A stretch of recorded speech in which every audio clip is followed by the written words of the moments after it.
अस्सलाम वालेकुम गाइस, क्या हाल चाल है सबका? ठीक ठाक है। तो आज से हमने स्टडी शुरू करनी है इंशाल्लाह। मेरा था कि मैं फर्स्ट पार्ट से शुरू करवाऊँ एंड सीक्वेंस से हम लोग चलें biomedical sciences and onward, but suggestion दी गई है कि क्लिनिकल फार्मेसी जिसमें से 35% पोर्शन आना है, यानी कि 70 MCQs, हम उससे स्टार्ट करते हैं क्योंकि वो थोड़ा सा लेंदी भी है और इम्पोर्टेंट भी ज़्यादा है, नो डाउट, ठीक बात है। तो इंशाल्लाह आज हम लोग ये कर रहे थे क्योंकि मैंने ये लेक्चर प्रिपेयर कर लिया हुआ था, तो कल से इंशाल्लाह मैं जो है इसका क्लिनिकल फार्मेसी से इंशाल्लाह जो है अपने लेक्चर्स प्रिपेयर करके वो डिलीवर करूँगा। और इसके बाद, इस वीडियो के बाद, मैं दिन के दरमियान में कहीं भी एक छोटा सा शॉर्ट बनाऊंगा MCQ का, 4-5 MCQs इसमें से पूछूंगा इंशाल्लाह, और whoever give the best answer he wins। तो चलते हैं अपने फर्स्ट टॉपिक की तरफ, ह्यूमन एनाटॉमी। अच्छा, हमारा सबसे पहले इस चैप्टर का एजेंडा क्या है? This chapter reviews essential and definitions of systemic human anatomy terminologies and provide a basic understanding of how the human body is structured. With emphasis on the clinical applications, this chapter also reviews cellular mechanism in human physiology, a special emphasis on the drug-induced diseases and effects of adverse drug reactions on various organs. इस chapter में इतना briefly तो explain नहीं किया हुआ, but हाँ जी, terminologies बताई हुई हैं, सब टर्मिनोलॉजी का पता होना चाहिए हमें। बोन्स के नाम, मसल्स के नाम, उनके फंक्शंस, टिश्यू उनके फंक्शंस, इस तरह की चीज़ें हैं। तो आइए चलते हैं फर्स्ट टॉपिक की तरफ, and that is body movements. Body movements आम ज़ुबान में तो हम इसको इतना कंसिडर नहीं करते, मगर मेडिकल की जो फील्ड है इसमें हम लोगों को ये चीज़ को बड़ा देखना पड़ता है, क्योंकि फॉर इंस्टेंस किसी का अगर बाजू या कोई हाथ है या कुछ चीज़ फ्रैक्चर हो गई है, तो उसके हम लोगों ने मूवमेंट देखनी होती है, किस तरफ मूवमेंट उसकी हो रही है, किस तरफ उसकी मूवमेंट नहीं हो रही। तो इसलिए हमें बॉडी मूवमेंट्स जो हैं वो लाजमी आनी चाहिए। तो एबडक्शन है और एडक्शन है, ये दोनों एक दूसरे के ऑपोजिट है। Movement from the mid line of the body and movement towards the midline of the body. Abduction is movement away from the midline of the body. For instance, ये मेरा हाथ है, ये मैं दूर लेके जा रहा हूँ मिड लाइन से, बॉडी की मिड लाइन से, तो इसको कहते हैं एबडक्शन। और जब इसको क्लोज लेके आऊंगा तो इसको कहेंगे adduction. Extension and flexion. Extension जैसे कि नाम से पता लग रहा है कि एक्सटेंड करना, किसी चीज को भी एक्सटेंड करना। तो लेंथनिंग और straightening of the limb, arm, leg is called extension, and flexion is the bending of the body part. वापस की तरफ आना, उसको flexion कहते हैं। dorsiflexion, backward upward movement of the foot. For instance, ये आपका foot है ऐसे, इसकी जो upward movement होगी इसको हम लोग कहेंगे dorsiflexion। plantar flexion, यही आपका foot, अगर इसको हम लोग downward move करेंगे to the ground, इसको कहेंगे plantar flexion। pronation, act of turning the hand so that the palm faces downwards. This is pronation. And उसका opposite, this is supination.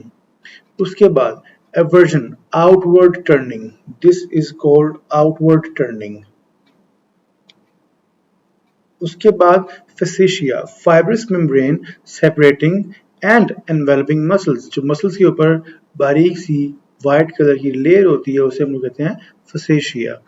Anterior या ventral, front side of the body, for example abdomen is interior to the spinal cord, ये आपका interior side है।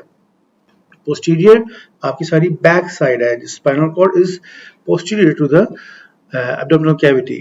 उसके बाद lateral view, lateral view आपका होता है from the side of the body। इस साइड से कोई मुझे देखेगा तो मेरा lateral view देख रहा है। Medial view, from the middle of the body between two legs, मेरे अंदर से इसको हाफ कर दे, इस पूरे पार्ट को हाफ कर दे, इसमें गैप आ जाएगा, इसके दरमियान में जब कोई बंदा आके खड़ा होगा और वो बाहर की तरफ देख रहा होगा, उसको हम लोग मिडिल व्यू कहते हैं। फॉर इंस्टेंस, अगर इसको आप हाफ कर देंगे तो आपको हाफ ब्रेन नजर आएगा, एक आंख नजर आएगी, हाफ टांग, आधे दांत, सब कुछ इस तरह का नजर आएगा, तो इसको हम लोग कहेंगे मिडिल व्यू, जो ये अंदर से बाहर की तरफ चीज दिखाता है। Proximal, near the point of attachment to the trunk or near the beginning of a structure. For example, the proximal end of the stomach is at the esophagus. The proximal end of the upper bone joins the shoulder bone. तो proximal और उसका opposite क्या हो जाएगा? Distal। तो distal end of the stomach क्या हो जाएगा आपका? Intestinal opening। स्मॉल इंटेस्टाइन की ओपनिंग है वो distal end of the stomach है। Inferior below another structure, for instance आपकी जो किडनी है that is superior to the bladder and the bladder is inferior to the kidney. उसके बाद anatomical planes आ जाते हैं हमारे पास, sagittal plane, mid sagittal plane, parasagittal plane, coronal plane, frontal plane, एक ही बात है, ट्रांसवर्स प्लेन या हॉरिजॉन्टल प्लेन। सैजिटल प्लेन किसे कहते हैं? सैजिटल प्लेन हमारा वो प्लेन होता है जो इमेजिनरी लाइन होगी जो हमारी बॉडी को 2 इक्वल हाफ में डिवाइड करेगी, लेफ्ट एंड राइट, बिल्कुल स्ट्रेट यहां से, this is right, this is left, this is called sagittal plane. Mid sagittal plane, plane created by an imaginary line that divides the body into right and left half, separate the body parts into equal right and left portions. ये हाथ है मेरा, बिल्कुल इसको mid से हम जब काट देंगे तो ये इसकी मिड सैजिटल प्लेन है, ये राइट साइड हो जाएगी, ये लेफ्ट साइड हो जाएगी, और इसको इक्वली हम लोगों ने बिल्कुल मिडिल फिंगर से इसको काटा हुआ है, तो इट मीन्स कि ये मिड सैजिटल प्लेन है। इसी तरह ही फॉर इंस्टेंस अगर आपने किसी भी मसल्स को, टिश्यू को, किसी भी बॉडी पार्ट को बिल्कुल उसके दरमियान में से काटना है तो उसकी वो मिड सैजिटल प्लेन होगी। Parasagittal plane divides the body into unequal right and left portion. For example अगर ये हाथ कटता है मेरा इधर दरमियान से, ये 3 फिंगर्स इस तरफ आ जाती हैं, ये 2 फिंगर इस तरफ आ जाती हैं, ठीक है, तो ये जो है आपका ये पैरासैजिटल प्लेन होगा। उसके बाद आता है आपका ट्रांसवर्स प्लेन और horizontal, divides the body parts into superior and inferior portions. For instance ये आपका ट्रांसवर्स प्लेन है, हॉरिजॉन्टल प्लेन है, ऊपर वाला पार्ट सुपीरियर, नीचे वाला inferior. Head is superior to the chest, chest is superior to the abdomen, abdomen is inferior to the chest, chest is inferior to the head. उसके बाद आता है oblique plane, at any angle there is a cut or there is a any line, any plane passes through at any angle is called oblique plane.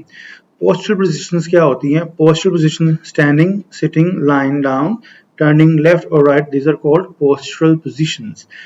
Orthostatic position कौन सी होती है? Standing upright and lying down supine. Supine means facing the ceiling.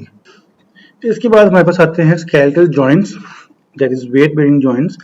Shoulder joint जिसे rotatory puff भी कहते हैं. Knee joint, it comes under the definition of hinge joint. Hip joint जो आपका ball and socket joint है. तो shoulder joint जो हमारा वो किन किसी से बन रहा है?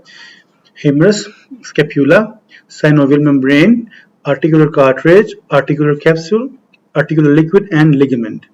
Knee joint consists of femur, longest bone, tibia, patella, meniscus, articular cavity, serous bag and articular capsule and cartilage.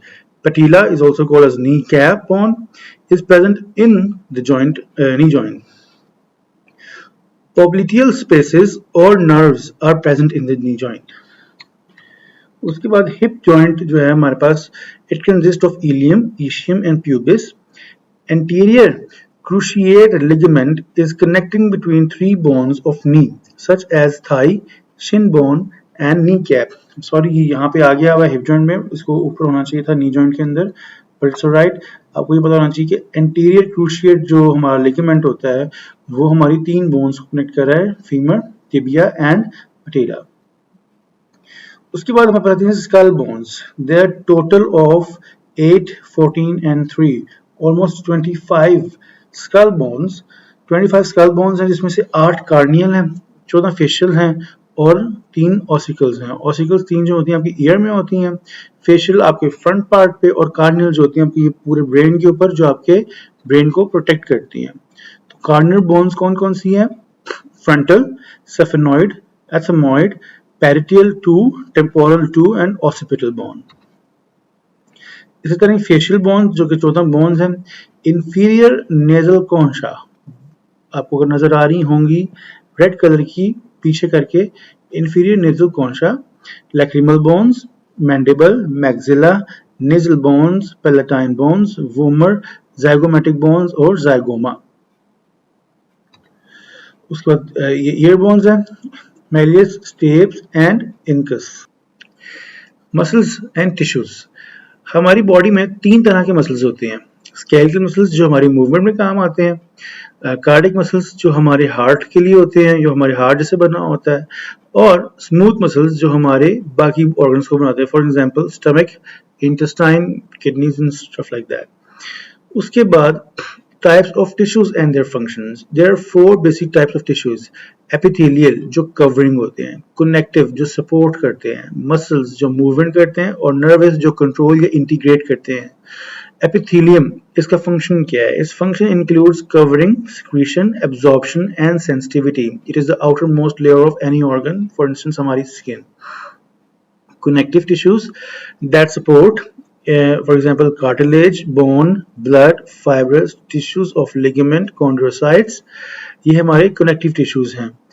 Muscle tissues skeletal tissues होते हैं, cardiac muscle tissues होते हैं, और smooth muscle tissues होते हैं, और nerve tissues control and integrate। उसके बाद tissue functions, ये प्रोटेक्ट करते हैं, एब्जॉर्प्शन करते हैं, filtration, excretion, secretion and sensory receptions. Epithelium tissue present at the site of rapid diffusion, such as the lining of the lung alveoli. Epithelium is the innermost या जहाँ पे सबसे ज़्यादा डिफ्यूजन होनी होती है वहाँ पे एपिथेलियम टिश्यूज पाए जाते हैं, फॉर इंस्टेंस हमारी लंग के अंदर। Endothelium tissues present in the lining of blood vessels, arteries, veins and capillaries. Endothelium tissues जो हैं हमारे वो हमारी ब्लड वेसल्स को जो है वो बनाते हैं। Mesothelium tissues present at the site where very little activity is occurring, such as Bowman's capsule in the kidney and lining of the major body cavities. तो मेसोथेलियम जो टिश्यू हैं वो बेसिकली कहाँ पे होते हैं? जहाँ पे रैपिड डिफ्यूजन हमें नहीं चाहिए, बहुत कम एक्टिविटी चाहिए होती है एब्जॉर्प्शन की और इस तरह की सिक्रीशन वगैरह की, तो वहाँ पे मेसोथेलियम टिश्यू प्रेजेंट होते हैं। एपिथेलियल टिश्यूज हमारी कवरिंग में मदद करते हैं और ये हार्मोन्स भी रिलीज करते हैं या सिक्रीशंस भी करते हैं। For instance there are 2 types of glands, exocrine और एंडोक्राइन। जो एंडोक्राइन है वो डक्टलेस से प्रोड्यूस हार्मोन्स, और जो एक्सोक्राइन है वो उनके पास डक्ट्स होती हैं और वो sweat, oil, saliva, bile enzyme और म्यूकस वगैरह प्रोड्यूस करते हैं। तो ये एपिथेलियल टिश्यू से होता है। उसके बाद आते थे, अब आए थे हमारे पास ये कनेक्टिव टिश्यूज। कनेक्टिव टिश्यूज जो हैं हमारे, क्या फंक्शन है उनका? Support, protection, insulation and transportation. They are large extracellular matrix. इनके 4 बेसिक क्लासेस होती हैं। कनेक्टिव टिश्यूज प्रॉपर जो loose adipose tissues, areolar storage, support organs और vessels, dense regular elastic tendons and ligaments, ये हमारे सारे नॉर्मल या जिसे कहने के कनेक्टिव टिश्यू प्रॉपर होते हैं। उसके बाद आते हैं cartilage cushions, structure, support and laid down before bone. जो हमारे ईयर का स्ट्रक्चर जिसमें कार्टिलेज टिश्यू से बनाया हुआ है। सपोर्ट मींस जो हमारी बोन्स के दरमियान में एक कुशन टाइप बनाया हुआ है। And osseous bone bring in beef bone, compact, rigid and spongy marrow. जो हमारी बोन्स हैं बेसिकली वो ओसियस टिश्यू से बनी हुई हैं। उसके बाद आ जाते हैं जी ब्लड सेल्स। इसमें आते हैं RBCs, white blood cells and platelets and plasma matrix. तो ये हमारा था आज का लेक्चर, बस इतना सा ही जी। मगर इसको आपने स्टडी करना है, इसको छोड़ना नहीं है। इसमें मैंने आपको मसल्स के नाम नहीं बताए हुए, काइंडली वो आप मसल्स के नाम याद कीजिएगा। मैं छोटे से क्विज रखूँगा अपना शॉर्ट्स में, उसमें कमेंट कर दीजिएगा। और इसमें कुछ चीज़ मिस हो गई हो तो मुझे काइंडली लाजमी बताइएगा, मैं इंशाल्लाह उसको भी कवर करूँगा। और तब तक के लिए अल्लाह हाफिज़। कल इंशाल्लाह मिलते हैं अपने न्यू लेक्चर के साथ। अपना ख्याल रखिएगा। Thank you very much.